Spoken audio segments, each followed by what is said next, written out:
그리스 말로는 도르가라고 불리우는 이 여제자의 선행과 구제를 통해서 오늘 우리 미국에 사는 한인 교회들과 또 미국에 사는 우리 한인 그리스도인들의 삶을 살펴보려고 하는 겁니다. 믿는 자로서 우리가 뭔가 예수님을 잘 믿는다고 이렇게 하고 있는데 정말 우리의 신앙 활동이 정말 잘하고 있는 것인가 이걸 한번 돌아보자는 겁니다. 하나님께서 교회를 세우려고 하실 때 하나님이 우리에게 가장 먼저 하기를 원하시는 것이 무엇이겠습니까? 교회가 이렇게 하나 되어졌을 때 하나님이 가장 원하시는 것은 먼저 이 모인 무리들이 예수님을 머리로 해서 한 몸 된 지체를 이루는 겁니다. 그러니까 우리가 한 몸을 이룬다라고 말할 때 그 안에는 정말 사랑, 지체로서 서로를 사랑하며 이렇게 세워져 가는 겁니다. 이 하나됨, 이게 제일 중요하죠. 그리고 이 하나됨 다음에 중요한 것이 우리 교회를 통해서 구원받는 사람의 수가 날마다 더해집니다. 이렇게 사람들이 서로 사랑하며 하나로 세워져 가도록 하는 활동이 교회 안에 있어야 되죠. 그래서 세상에 많은 사람들이 예수님을 믿도록 하는 것, 뭐 이것도 우리가 좀 세속적인 용어로 얘기하자면 정치라 이렇게 말할 수 있습니다. 그래서 그리스도인들의 세계에도 연합을 위한 정치 활동이 있습니다. 마치 초대 예루살렘 교회에서 구제 문제를 놓고 히브리파 과부, 헬라파 과부들이 그 구제 문제 때문에 다퉜잖아요. 그걸 어떻게 해결할 수 있습니까? 그게 바로 정치입니다. 교회 안에서도 어떤 일을 계획하고 추진할 때 그 일이 공평하게 잘 되어지고 있느냐 이런 것들을 지각하는 게 굉장히 중요합니다. 저는 그런 차원에서 오늘 우리 교회와 또 우리가 속한 한인 교회들이 바른 결정으로 모든 우리의 이웃들로 하여금 정말 하나님께 감사하고 영광을 돌리게 하는지 그것을 한번 생각해 보려고 하는 겁니다. 우리가 속한 그 SBC 교회죠. 서던 베프티스트 컨벤션. 이 교회는 미 전역에 46,000여 개의 교회로 되어 있습니다.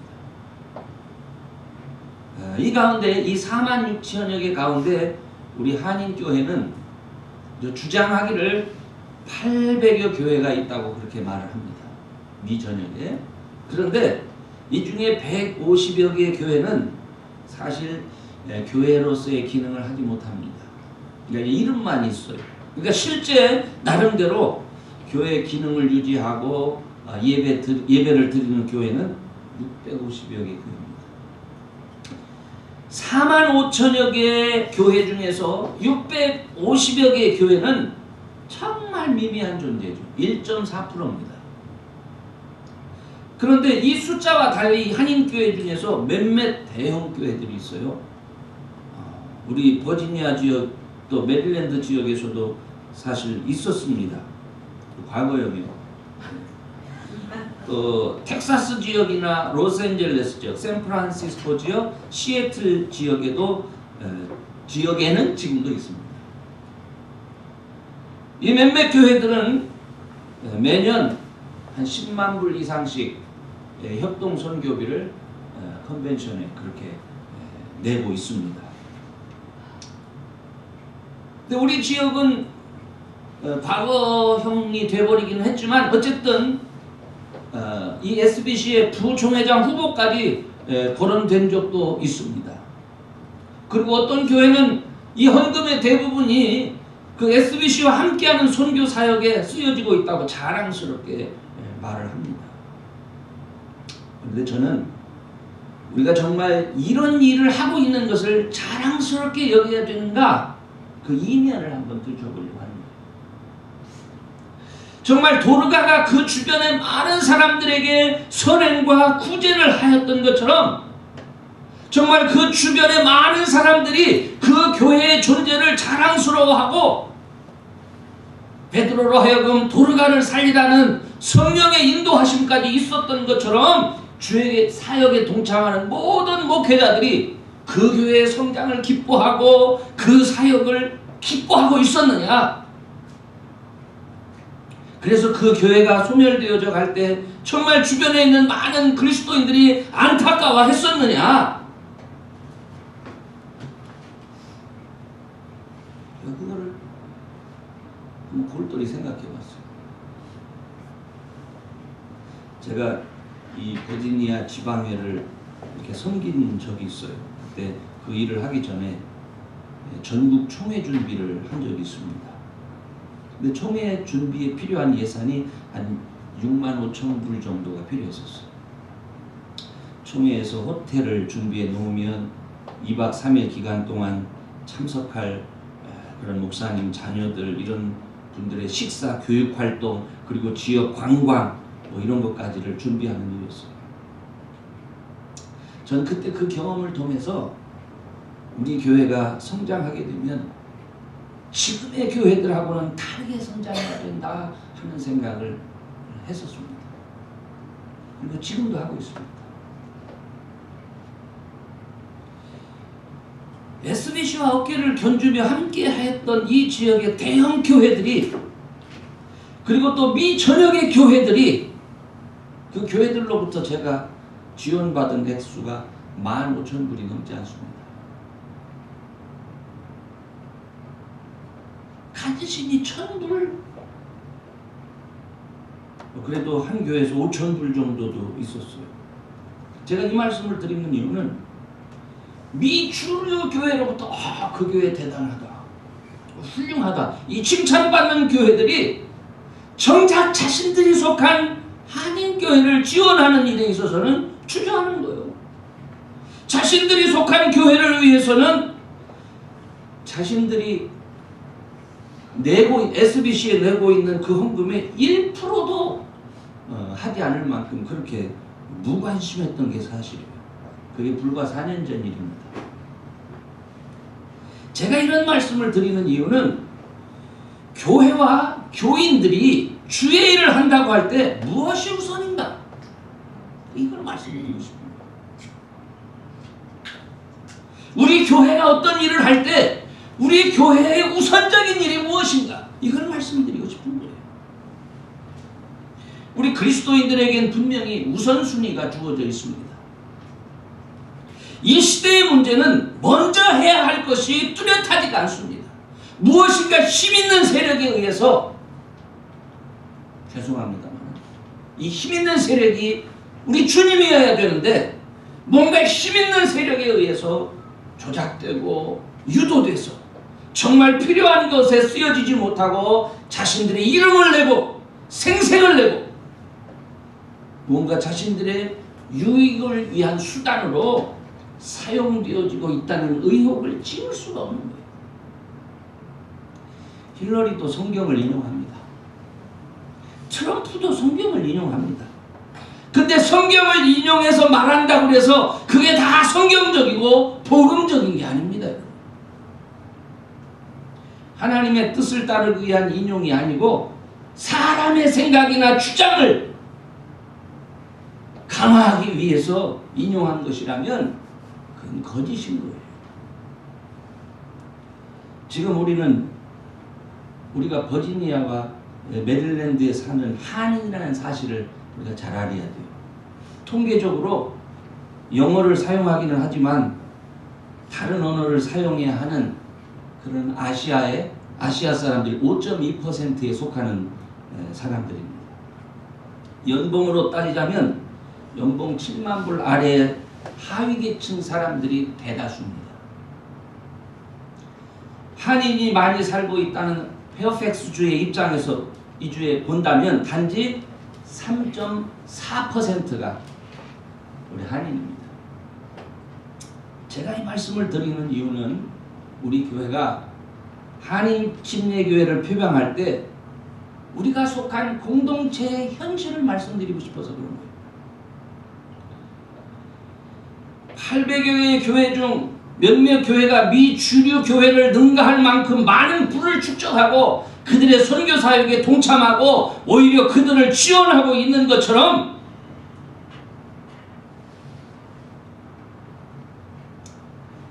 물론 극빈자의 삶을 대부분이 산다 해도 주변에는 분명히 그들을 지원할 수 있을 만한 전문직을 가진 사람들도 있습니다. 부유한 분들이 있습니다. 그러나 우리가 똑바로 인식해야 될 게 뭐냐면 그분들이 섬기는 교회조차 사실은 어렵습니다. 그리고 힘든 삶을 살고 있습니다. 그걸 우리 성도들이 잊어서는 안 됩니다. 토요일 아침에 어저께죠. IMB 총재에 있는 데이빗 플래터가 영상 메시지를 보내왔어요. 11월 21일부터 추수감사의 한 주간을 세계의 선교사들과 가족들 그리고 크리스마스에 드려질 라티문 그런 헌금에 대해서 관심을 촉구하는 그런 내용이었습니다. 분명히 올해도 우리 교회는 이런 선교 활동에 참여할 겁니다.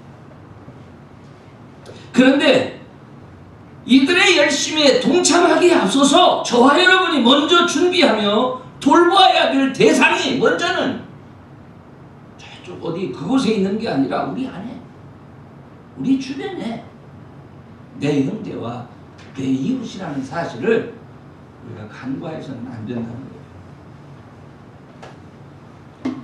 한인 목회자와 한인 교회의 사명은 미주류 교회에 참여하고 그들로부터 인정을 받는 것에 있지 않습니다. 우리의 사명은 하나님께서 우리에게 맡겨주신 양떼들을 잘 돌보고 섬기는 것이 우선입니다. 그들의 큰 어떤 목적에 그들의 사역에 마음을 같이하여 협력하고 충성하는 것 물론 중요하지요. 그러나 그보다 더 중요한 것은 내 지체를 돌보는 것이 더 중요한 거예요. 그럼 오늘 저는 도르가의 모습을 보면서 우리 교회는 주변에 절실한 필요를 채울 수 있는 교회로 성장해야 됩니다. 도르가가 병들어 죽었을 때에 가장 슬퍼했던 무리는 대부분 누구였습니까? 그 지역의 아버지였습니다. 멀리 저쪽 시리아의 어떤 사람들이 슬퍼한 게 아니에요.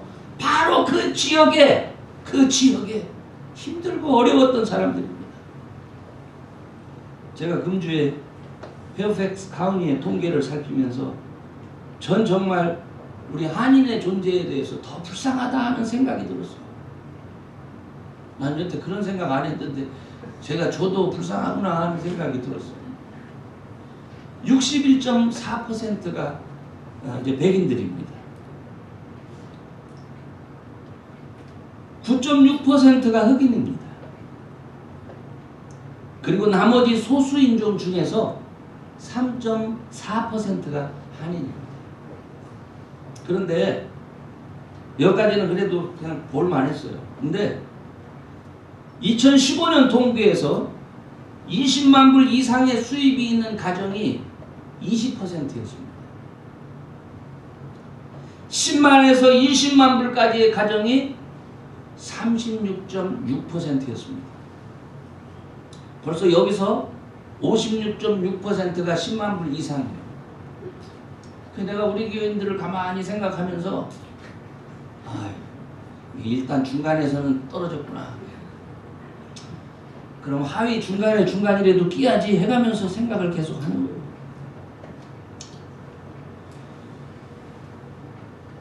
(5만에서 10만까지의 가정이 25%. 여기는 좀 몇몇 끼겠다 하는 생각이 들었어요. 나머지 3만 5천에서 5만이 6.4. 그 밑에는 아예 제가 안 적었어요. 너무 자존심 상할 것 같아서. 그러니까 결국은 대부분이 중하 아니면 하 극빈에 속하는 게 우리의 현실이구나 깨달을 수가 있어요. 이게 중요한 이유는요.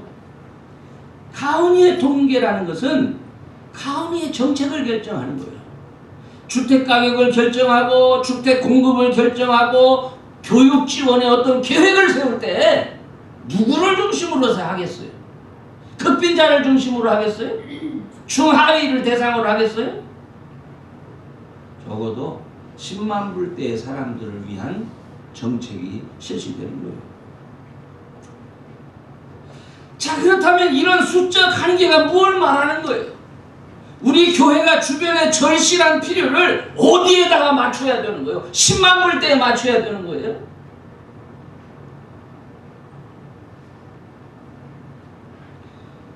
우리는 이 필요를 채우는 일에 성경적인 원칙이 세워져야 됩니다.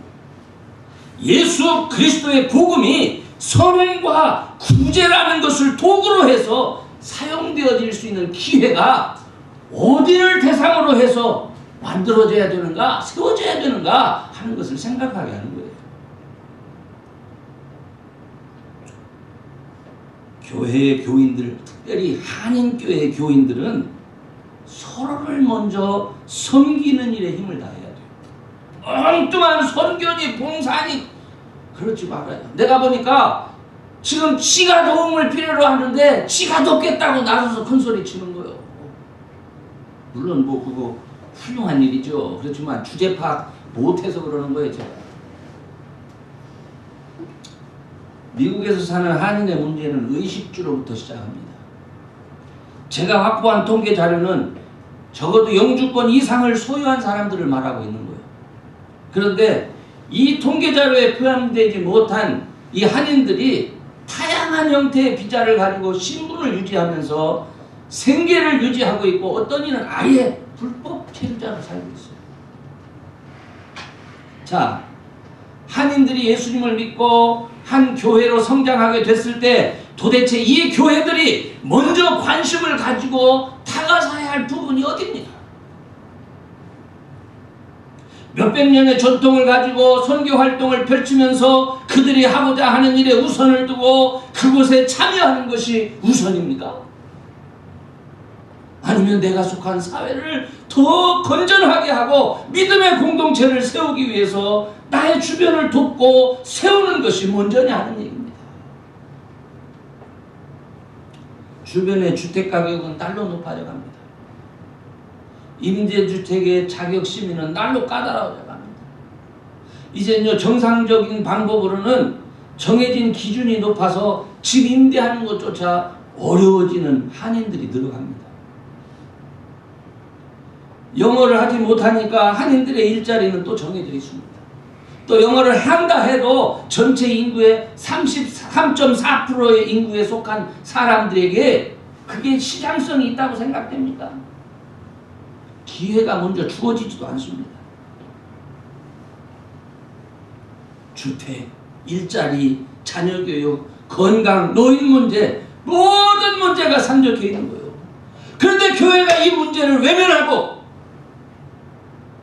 오로지 주류 교회에서 제시하는 선교 활동에 참여하고 그러면 어떻게 되겠습니까? 교회는 자기가 속한 공동체로부터 외면당하는 거예요. 오늘날 한인들이 왜 한인교회를 손가락질하는지 아십니까? 외면당하고 있는 거예요. 저건 있으나 마나 하는 거다. 지들끼리 북치고 장구치고 하는 거죠. 결국 부모 형제를 신앙으로부터 멀어지게 하고 교회를 고사하게 만드는 결과를 초래하게 되는 거예요. 실제로 지금 그런 지경이 있는 거예요. 우리 주변의 많은 교회들이 서서히 사라지고 있습니다. 1년이면 교회의 기능을 잃어가는 곳이 우죽순으로 생기고 있습니다. 근데 불안한 것은 교회가 그렇게 없어지는데도 안타까워하는 사람 하나도 없어요. 도르가 한 사람이 죽었을 때 수없이 많은 과부들이 안타까워하며 울부짖었는데 어떤 누구도 안타까워하는 사람이 없습니다. 심지어는 그 지역에 있는 교회조차도 안타까워하지 않습니다. 왜? 그 교회가 없어져야 우리 교회가 성장한다고 생각합니다. 자신들이 속한 공동체에서조차 그렇게 외면을 당하니 그럴 때에는 주류 교회로부터는 주류 사회로부터는 그들의 존재조차도 인식되지 못하고 있는 게 사실입니다. 건강한 교회는 공동체 안에서 만들어지는 거예요. 공동체의 구원을 위하여 기도하고 그들을 섬기는 활동, 그것이 주님께서 우리에게 명하신 제자 삼는 사역 안에서 계획되어져야 되는 겁니다. 11월 21일 날 데이빗 플래터가 해외 선교부의 총재가 모든 성도의 참여를 촉구하고 있어요. 그 한 주간 기도하며 준비하며 보낼 수 있는 물품, 헌금이 모여지기를 소원하고 있습니다. 예, 우리도 이 귀한 일에 동참하기 원합니다. 우리 할 거예요. 그렇지만 먼저 우리 교우들의 필요가 무엇인지 돌아볼 수 있기를 바랍니다. 내 이웃의 아픔은 무엇인지, 그들의 필요는 무엇인지, 하나님 앞에 예배드릴 수 없도록 만드는 장애물은 무엇인지 살피고 우리 이웃의, 우리 교우들의 아픔과 필요에 먼저 꼭 동참할 수 있기를 바랍니다. 그래서 함께 웃고 즐거워하며 우리 교회가 있다는 것이 정말 기쁘고 감사할 수 있는 그런 믿음을 실천하는 그런 저와 여러분 꼭 될 수 있기를 주의 이름으로 축원합니다. 두 번째로는 이 도르가가 이 본문의 말씀 속에서 언급하는 것이 있는데, 함께 있을 때 지은 겉옷과 속옷을 내어보였다 하는 거예요. 자, 이 도르가의 죽음은 정말 그 지역의 많은 과부들에게 큰 슬픔이었습니다.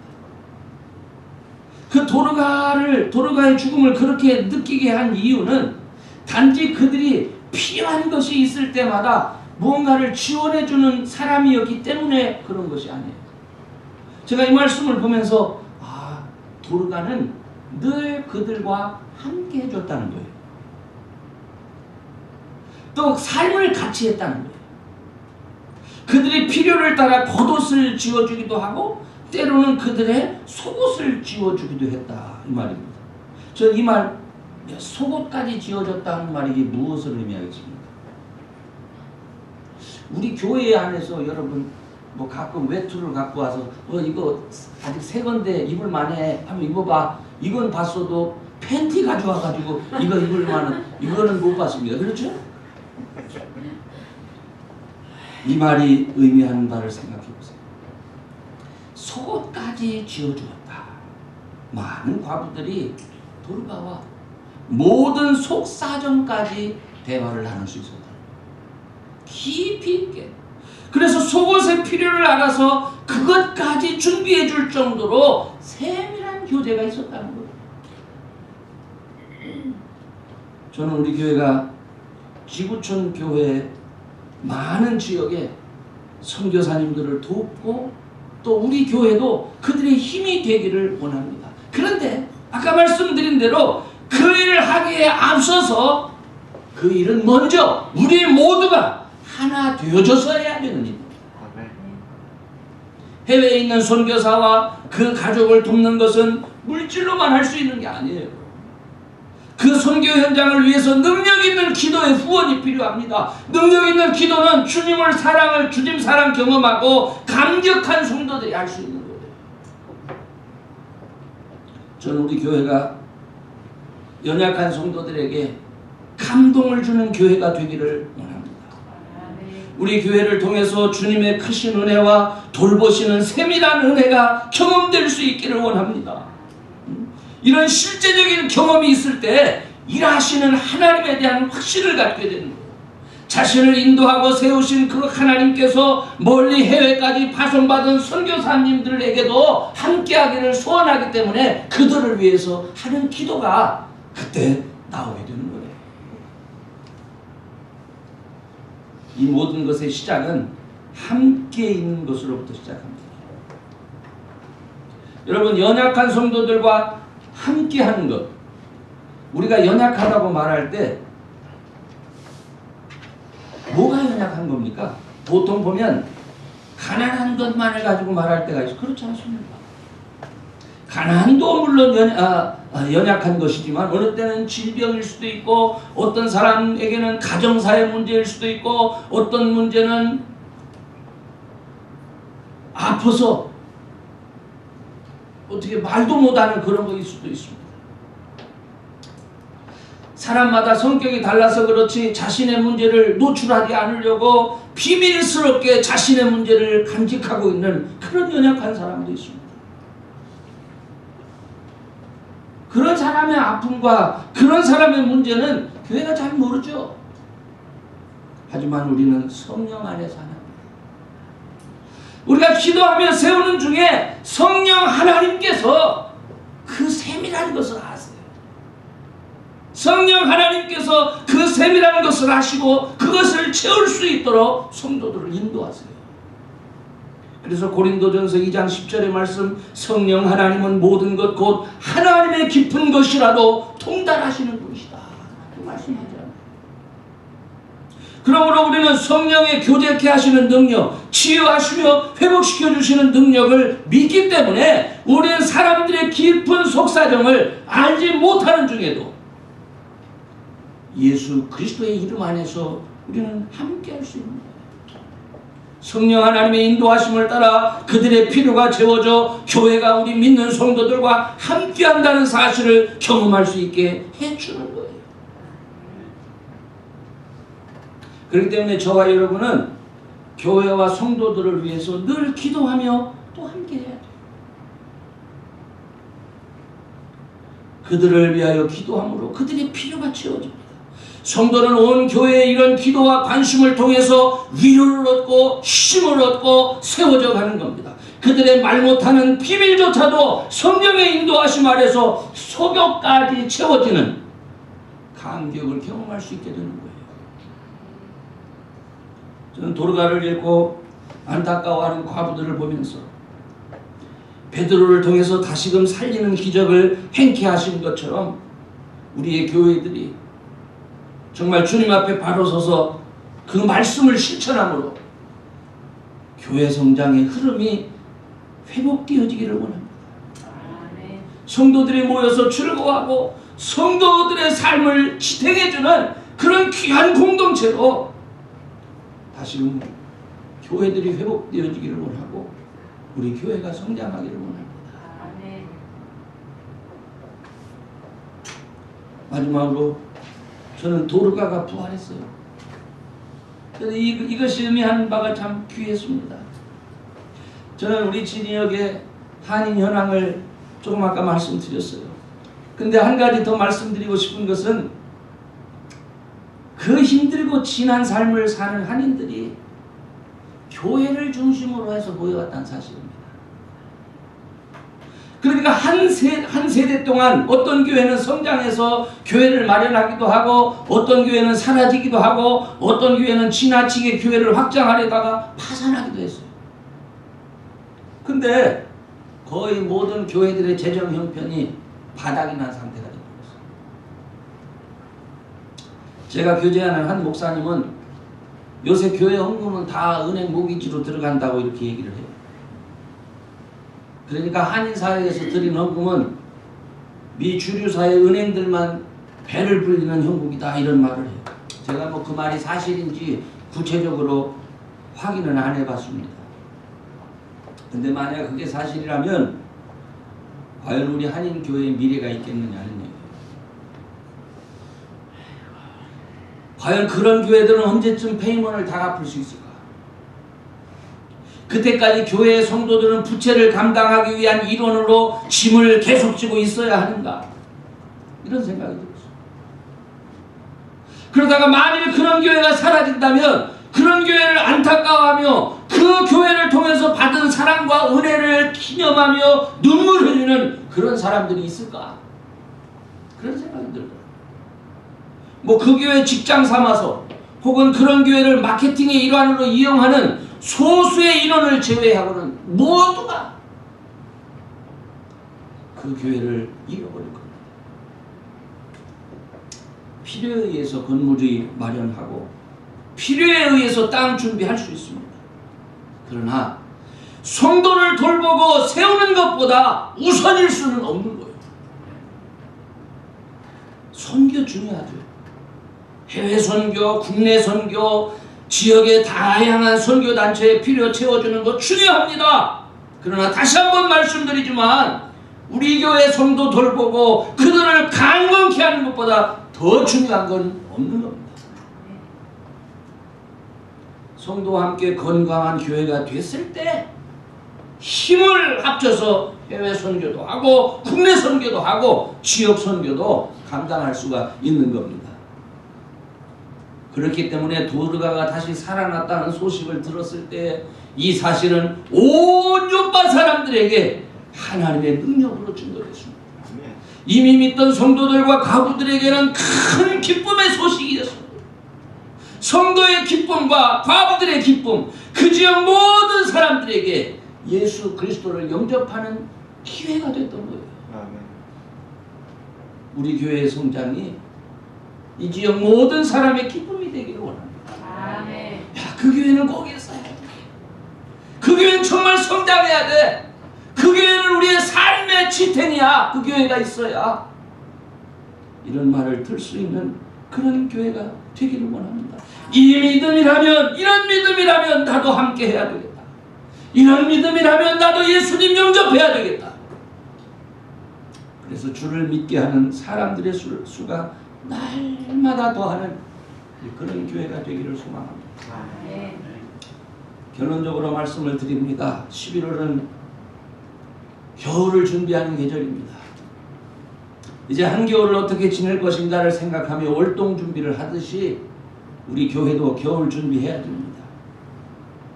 겨울 준비는 지체를 돌아보는 겁니다. 지체의 간격이 넓어서 추운 겨울바람이 쉴 틈 없이 헤집고 들어올 구멍은 없는지 찾아봐야 됩니다. 아픈 마음을 가지고 있으면서 겉으로는 말도 하지 못하고 혼자 짐을 지고 있는 형제나 자매 찾아내야 됩니다. 그게 돌봄의 시작입니다. 하지만 찾아내라 하니까 자꾸 묻고 파내서 오히려 힘들게 하는 그거 말하는 거 아닙니다. 성령 하나님의 인도하심 아래 더욱 위해서 기도하면 됩니다. 그냥 단순하게 가까이 있어 주면 됩니다. 힘이 되어주면 됩니다. 하나님은 건강한 교회를 사용하기 원하십니다. 힘들고 병든 육체를 찾아가셔서 네가 나의 하는 일에 동참하면 너는 더 힘을 얻을 것이고 놀라운 능력을 경험하게 될 것이다. 이렇게 주문하는 분이 아닙니다. 그분은 먼저 그 아들 예수 그리스도를 믿는 믿음 안에서 우리가 건강한 지체가 되고 건강한 교회가 되고 그 자체로 피를 발하며 그 자체로 소금의 맛을 내는 그런 귀한 공동체가 되기를 원합니다. 우리 시대 정말 도르가가 그립습니다. 그런 사람이 있어서 도움이 되고 그런 사람이 있어서 작은 필요가 채워지고 그런 사람이 있어서 삶을 지탱할 수 있고 그런 사람이 있어서 행복한 그런 도르가가 그리워집니다.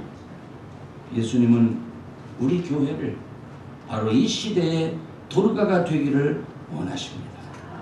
한미교회의 성도들을 도르가처럼 그렇게 사용하기를 원하십니다. 여러분의 믿음이 도르가처럼 선행과 구제를 통해서 구체적으로 나타날 수 있기를 바랍니다. 도움이 필요한 자의 위로가 되고 이로 인해서 많은 사람들이 믿음을 회복할 수 있게 되는 그런 교회 되기를 주의 이름으로 축원합니다.